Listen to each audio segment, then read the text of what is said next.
Welcome to Conversations at Argon Law, our limited edition podcast series. I'm John Gallagher, the director here, and today we're going to be talking about successful business exits. I'm joined today by our Special Counsel, Rachel Martin, who works in our commercial team. And Rachel, perhaps you can introduce yourself and tell us a bit about yourself. Thanks, John. No, it's good to be here. So I've been practicing law for about 20 years. I've had a combination of private practice in New Zealand, London, and also a big portion of my career has been in-house, working for global corporates in Australia and New Zealand. So back to private practice and enjoying myself thoroughly and looking forward to talking about our topic today. Great. So what does a successful business exit look like? I think the best way of summarising it, it's well planned. The seller is actually in control, and if you could step back and analyse what a buyer would be looking at in that position, then I think you're in for a good run. Yeah, okay. All right. So what are the first things that business owners should do when considering sale or succession? I think the most important thing is to get on board with your legal advisors and your accountants as soon as possible. You need to know what structure you're running with. So are you looking at an asset sale, a share sale? How would you minimise your tax liabilities? Would be one of the very first things to do. Also, I think if you can put yourself into the buyer's position and effectively prepare a due diligence in order to trouble spot any issues which may put off a potential buyer, would be an incredibly powerful thing to do and would really help make the whole process smooth for yourself. And so what do you consider the biggest mistake to be in the process by business owners? Perhaps you've already answered it, but yes. you want to sort of focus on it. I would definitely say having a sense of complacency and not stopping to think what it would look like for a buyer. For example, are your financials in order? Do you have any regulatory issues? Have they been addressed? Are there any operational issues? How are you treating your employees? Are they correctly categorised as casual, part-time? Do you have proper contracts in place for your employees?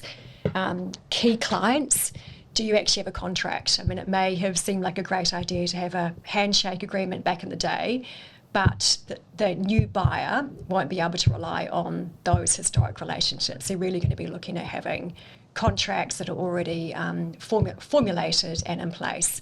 So that would be a big mistake, to actually forget about having that kind of rigorous oversight of your documents, even just really basic things like your shareholders agreement, if you're selling by shares, your constitution. Is your company structure actually tight and in order? Does it look good from the perspective of ASIC? Yeah. So all of those things that a buyer's solicitor and accountant would be looking at, just make sure it's actually already in order. Yeah, fantastic. And it's easy to underestimate just how much time it can take to get all these things in order. Absolutely. So allow enough time. Yeah. Okay, fantastic.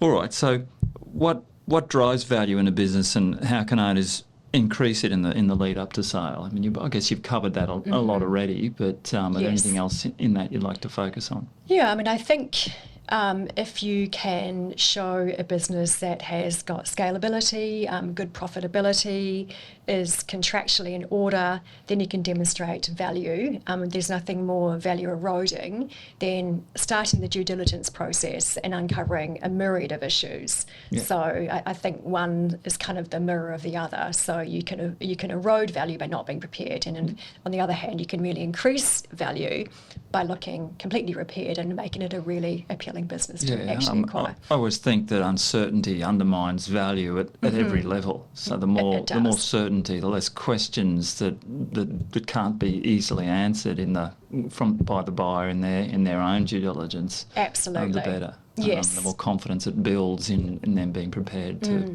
proceed with the transaction or make the offer in the first place. Yeah, and I also think, and on that point, I've come across an example with a client we're acting for, the buyer, where the seller was completely unprepared, even small things, seemingly small things like the vehicles weren't with the correct safety warranties, not properly registered.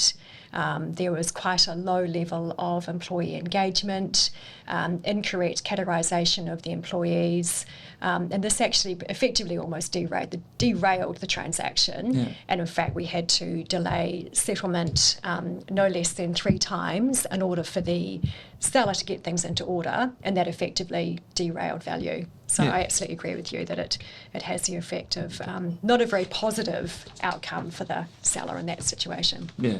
Rachel, what's an example of a good scenario where a seller that you acted for did do some planning and early preparation? We had a client recently who was selling a business and was doing it via an asset sale.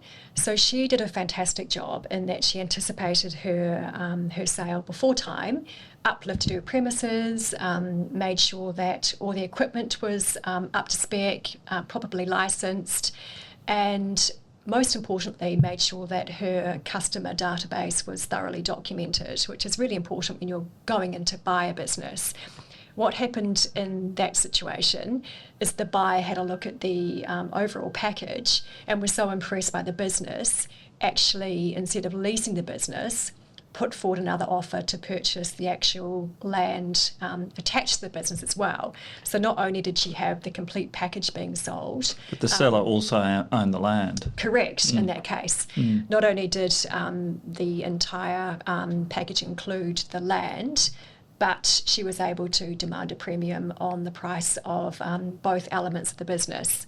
And we also found that we were in a position that we could negotiate the asset sale agreement before the formal due diligence was commenced, which is actually a great leverage for the seller to be able to have the deposit in the bank account and then to go on with a degree of confidence that the contract was already signed ahead of time. And in that particular transaction, the employees were very engaged as well.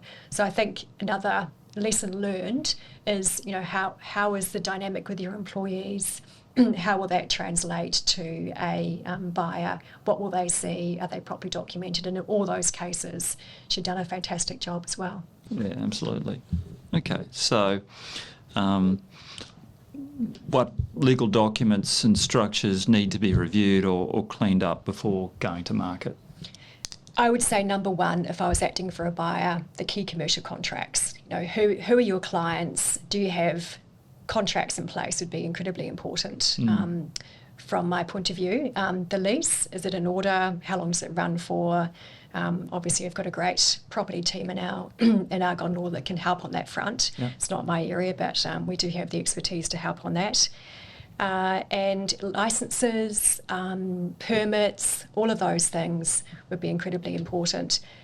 Also, I think and I think I've touched on this earlier, if you are acquiring the shares, you really want to be looking at the shareholder agreement to see what the current arrangements are with the fellow shareholders. Yeah. What are the exit provisions? How will you actually manage that transaction? So this is if you're, say, buying into a business with Yes. existing co-owners. Correct. Yeah. If you're buying the entire company buying the shares as opposed to the assets. Yeah. Okay. So tell me a bit more about that distinction between the asset sale and the business sale.